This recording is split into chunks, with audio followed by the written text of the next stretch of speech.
Hello everyone, welcome back to my channel. My name is Preeti Pandey and आप लोग जानते हो कि मैं अभी तक पुरानी जितनी भी वीडियोस हैं वो अपने टॉपिक वाइज लेके आ रही हूँ, तो मैं इन फ्यूचर भी उन सबको टॉपिक वाइज लेके आऊँगी।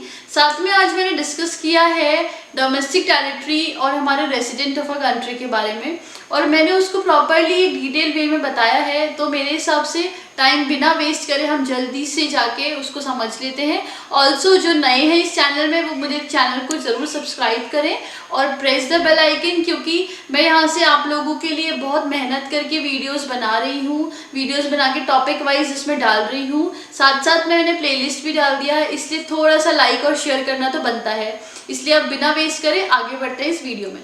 चलिए आज हम लोग डिस्कस करेंगे कि डोमेस्टिक टेरिटरी क्या होती है, और साथ साथ में डिस्कस करेंगे हम लोग रेसिडेंट ऑफ अ कंट्री के बारे में। आप लोग जानते हो कि जब हम लोग नेशनल इनकम के क्वेश्चंस करते हैं या जब हम लोग नेशनल इनकम पढ़ रहे होते हैं तो वहाँ पर बहुत इंपॉर्टेंट ये टॉपिक माना जाता है, क्योंकि जब तक आप लोगों को डोमेस्टिक टेरिटरी क्या है, डोमेस्टिक टेरिटरी के अंदर क्या क्या चीज़ें आ रही हैं, नेशनल जो हमारे रेसिडेंट्स हैं उसमें क्या क्या चीज़ें इंक्लूड होंगी, क्या नहीं होंगी, अगर ये नहीं आपको क्लियर होगा तो आई गेस आप लोगों को नेशनल इनकम के क्वेश्चंस करने में बहुत ज़्यादा डिफिकल्टी होगी। तो आइए डिस्कस करते हैं इसको थोड़ा सा डिटेल में। अब हम लोग डिस्कस करेंगे डोमेस्टिक टेरिटरी सबसे पहले। अब डोमेस्टिक टेरिटरी होती क्या है? आप लोगों ने टेरिटरी वर्ड सुना होगा, क्योंकि आप लोगों ने ज्योग्राफी या इन सब चीज़ों में इस वर्ड को पढ़ा होगा। तो टेरिटरी की जब हम बात करते हैं तो पर्टिकुलर एक एरिया डिफाइंड होता है। जैसे हमारी इंडिया की टेरिटरी है, फॉर एग्जाम्पल एक हमारे इंडिया है तो ये एक टेरिटरी हमारी डिफाइंड है। हम इसके बाहर कुछ भी कहीं जाते हैं तो वो हमारे इंक्लूड नहीं होती है। मतलब अगर हमें कहीं बाहर जाना है उसके लिए वीज़ा देना पड़ता है या फिर बहुत सारी चीज़ें अलग अलग वो करनी पड़ती है, क्योंकि हम लोग एक टेरिटरी से बाहर जा रहे हैं। इसके अंदर जाने के लिए हमें कुछ करने की जरूरत नहीं, हम नॉर्मली कैसे भी जा सकते हैं। लेकिन अपनी कंट्री, अपनी टेरिटरी के बाहर जाने के लिए हमें बहुत सारे फॉर्मेलिटीज, बहुत सारे रजिस्ट्रेशंस, ये सब चीज़ें करनी पड़ती हैं। तो डोमेस्टिक टेरिटरी होता क्या है? It means the political frontiers of the country. क्या बोल रहे हैं यहाँ पे? Political frontiers of the country, मतलब कि पॉलिटिक्स वाइज, मतलब पॉलिटिकल वाइज हमारी क्या चीज़ें डिसाइडेड है। पॉलिटिकल वाइज हमारा ये एरिया डिफाइंड है कि ये इंडिया है, उसके बाद हमारे एरिया डिफाइंड है कि यहाँ पर श्रीलंका है, फिर हमारे एरिया डिफाइंड है कि ये पाकिस्तान है। तो ये पॉलिटिकल वाइज हम लोगों का सारे के सारे एक एरिया डिफाइंड है कि हम लोग इनसे बाहर नहीं जा सकते, ये लोग इधर से नहीं आ सकते, और अगर आना जाना करना भी है तो वो कुछ रजिस्ट्रेशंस या फिर हमारे वीज़ा प्रॉपर एक फॉर्मेलिटी के थ्रू ही हम लोग जा सकते हैं। उसके बाद देखते हैं that it refers to economic territory which refers to the geographical territory administered by a government within which persons, goods and capital circulate freely। क्या बोल रहे हैं यहाँ पे? That it refers to the economic territory. ये एक economic territory होती है which refers to geographical territory, मतलब ये एक इकोनॉमिक टेरिटरी होती है जो हम लोगों को ज्योग्राफिकल टेरिटरी के बारे में बता रही है, जिसके अंदर हम लोग इजीली, कोई इंसान, कोई पर्सन वगैरह है वो इजीली घूम सकता है, गुड्स वगैरह, गुड्स सर्विसेज वगैरह सब इजीली सर्कुलेट हो सकती है। और ये कौन डिफाइन करता है, कौन इसको बताता है, कौन एडमिनिस्टर करता है? गवर्नमेंट करता है। तो मतलब गवर्नमेंट ने अगर हम लोगों को एक एरिया डिफाइन कर दिया कि इसके अंदर आप फ्रीली जा सकते हो, घूम सकते हो, अपने गुड्स एंड सर्विसेज को इजीली बेच सकते हो, तो वो एरिया हमारा डोमेस्टिक टेरिटरी के अंदर आता है। तो अब तक तो हमने डिस्कस किया कि डोमेस्टिक टेरिटरी होता क्या है। अब हम लोग डिस्कस करेंगे कि डोमेस्टिक टेरिटरी में क्या क्या चीज़ें आएंगी और क्या क्या चीज़ें नहीं आएंगी। मतलब domestic territory of a nation includes the following. ये वाली चीज़ मैं एक्सप्लेन करूंगी और फिर एक्सप्लेन करूंगी कौन सी चीज़ें नहीं इंक्लूड होंगी। तो पहला है the territory lying with in the political frontier including territorial waters of a body. मतलब कि कोई भी अगर टेरिटरी है, फॉर एग्जाम्पल ये कोई हमारा इंडिया है, इसके अंदर हमारा जितना भी एरिया आ रहा है, साथ साथ में कुछ एक एरिया आप लोगों को पता होगा, आप लोगों ने मूवीज वगैरह में देखा होगा, कुछ नॉटिकल माइल्स के थ्रू हम लोग किसी ओशन के आसपास हम लोग डिफाइन करते हैं कि इंडिया की टेरिटरी है या फिर वो पाकिस्तान की टेरिटरी है। तो कुछ एरिया जो हमारा यहाँ पर आता है वो भी हमारा डोमेस्टिक टेरिटरी के अंदर आएगा। फिर हमारा ships and crafts operated by residents of a country across different parts of the world.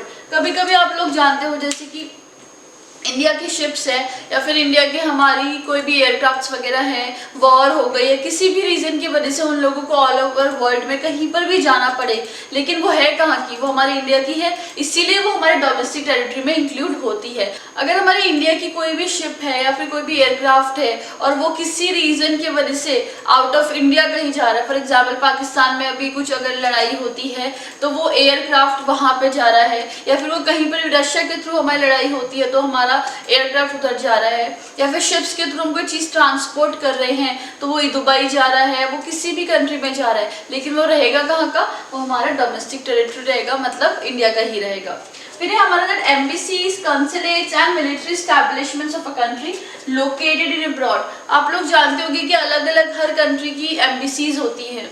जैसे हमारे इंडिया है, इंडिया में दिल्ली में एक एम्बेसी का ही रोड है जहाँ पर ऑलमोस्ट बहुत सारी कंट्रीज की एम्बेसीज है। तो अगर हमारी इंडिया की एम्बेसी कहीं पाकिस्तान में है, इंडिया की एम्बेसी अमेरिका में है, इंडिया की एम्बेसी यूरोप में है, कहीं पर भी अगर है, लेकिन वो है कहाँ की एम्बेसी, इंडिया की एम्बेसी है, इसीलिए वो हमारे डोमेस्टिक टेरिटरी में इंक्लूड होती है। मतलब कोई भी एम्बेसी, इंडिया की embassy out of the world, out of the country कहीं पर भी हो सकती है, वो होगी किसकी, डोमेस्टिक टेरिटरी के अंदर ही इंक्लूड होती है। अब हम लोगों ने डिस्कस करना है कि कौन सी चीजें हमारे डोमेस्टिक टेरिटरी के अंदर इंक्लूड नहीं होती है। पहला है embassies, consulates and military establishments of a foreign country. For example मैंने अभी आप लोगों को बताया था कि इंडिया के अंदर ऐसी दिल्ली में रोड है जहाँ पर बहुत सारी एम्बेसीज, अलग अलग कंट्री के एम्बेसीज अवेलेबल है, ठीक है। तो कौन सी चीज़ इंक्लूड नहीं होगी, अगर कोई भी एम्बेसी हमारे इंडिया में है, यूएस एम्बेसी है हमारे इंडिया में है, पाकिस्तान एम्बेसी इंडिया में है, साउथ कोरियन एम्बेसी इंडिया में है, तो वो सारी की सारी हमारी इंक्लूड नहीं होंगी। वो अगर यूएस एम्बेसी तो वो यूएस की ही डोमेस्टिक टेरिटरी में इंक्लूड होंगी। उसी तरीके से साउथ कोरियन की, पाकिस्तान की, कोई भी कंट्री की अगर एम्बेसी है, कोई भी कॉन्सुलेट है या कोई भी मिलिट्री वगैरह हम लोगों ने यहाँ पर इस्टेब्लिश करी हुई है किसी बाहर वाली कंट्री की, तो वो सारी चीज़ें हमारे डोमेस्टिक टेरिटरी के इंक्लूड नहीं होती। फिर हमारा that international organisations like WHO, IMF, etc. located within geographical boundaries. For example आप लोग जानते हो कि हमारा WHO, वर्ल्ड हेल्थ ऑर्गेनाइजेशन, या कोई वर्ल्ड बैंक या IMF या कोई भी बड़ा ऑर्गेनाइजेशन जो इंटरनेशनल लेवल पे काम करता है, और अगर उन लोगों ने अलग अलग अपने ऑफिस लोकेट करे हुए हैं तो वो हमारे डोमेस्टिक टेरिटरी के अंदर इंक्लूड नहीं होता। फॉर एग्जाम्पल इंडिया के अंदर अगर वर्ल्ड बैंक ने अपना कोई ऑफिस खोला तो वो डोमेस्टिक टेरिटरी में नहीं आएगा इंडिया की, वो बस उनका ऑफिस है, ऑपरेट वगैरह सारी की सारी चीज़ें वर्ल्ड बैंक ही करेगी, इंडिया के अंदर वो इंक्लूड नहीं होती है। ये सब तो था हमारी डोमेस्टिक टेरिटरी के बारे में, जो भी इंक्लूड होता है और कुछ भी इंक्लूड नहीं होता है। अब हम लोग डिस्कस करेंगे हमारे रेसिडेंट्स ऑफ अ कंट्री के बारे में।